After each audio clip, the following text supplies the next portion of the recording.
Islamic Republic of Afghanistan gi exile government ama form tawkre. Afghanistan gi oiba anoba update amada mayam pumnamakpu amuka hana taramna uksiri kari leiribage haibadu khangminasi. Mamangi video singda so ayakna update pijakrabaduni hojik Afghanistan da leiriba Taliban singi interim government asiga parallel oiba government ama semlakpa yabagi oithokpa sing adugi maramda masigi makha chatharakpa oina hana leiramba Afghanistan government gi official singa punsinduna hojik anoba exile government ama semkre. Nauna form tawriba government asigi head asi hanagi Afghan government gi vice president oiramba Amrullah Saleh na oigadawri.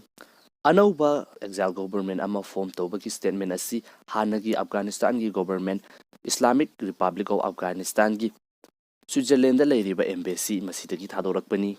Embassy asidagi thadorakpa wafam gi matung ina Amrullah Saleh na lead tawduna nauna form tawriba exile government asina Afghanistan gi damakta legitimate oiba asengba government amani haina fongdokli.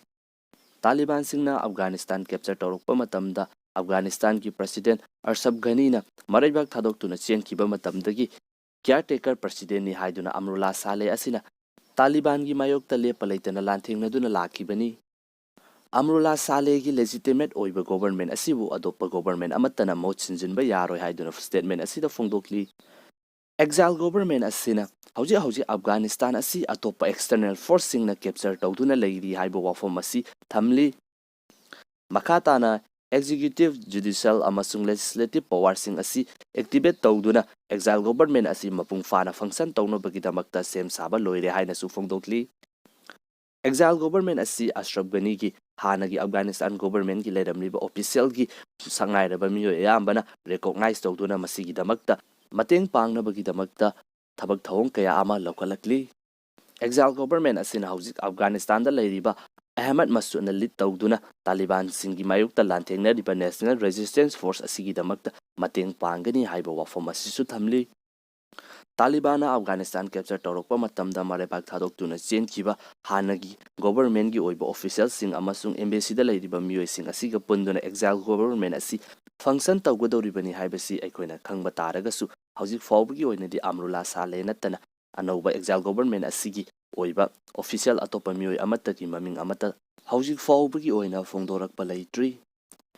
Exile government asigi maming asi hanagi Afghanistan gi leiramliba Islamic Republic of Afghanistan hairiba mington asi oigini aduga leiriba flag asisu hana leiramba flag adu adumak oigani nauna external force singna capture tawduna pirakliba mingthol amasung anauba flag asi government asina accept tawroi hairi.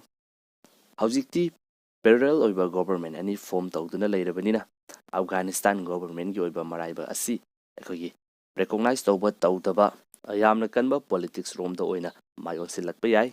Mathangdana USA na Afghanistan da hujiksu chathaningba matamda airstrike chathagani haiba wafam asigi pakhum oina Afghanistan gi government na hujiksu USA gi drone kaya ama Afghanistan da lepa leitana thajilakliba si international gi law gi matung inna yadaba ama khakni.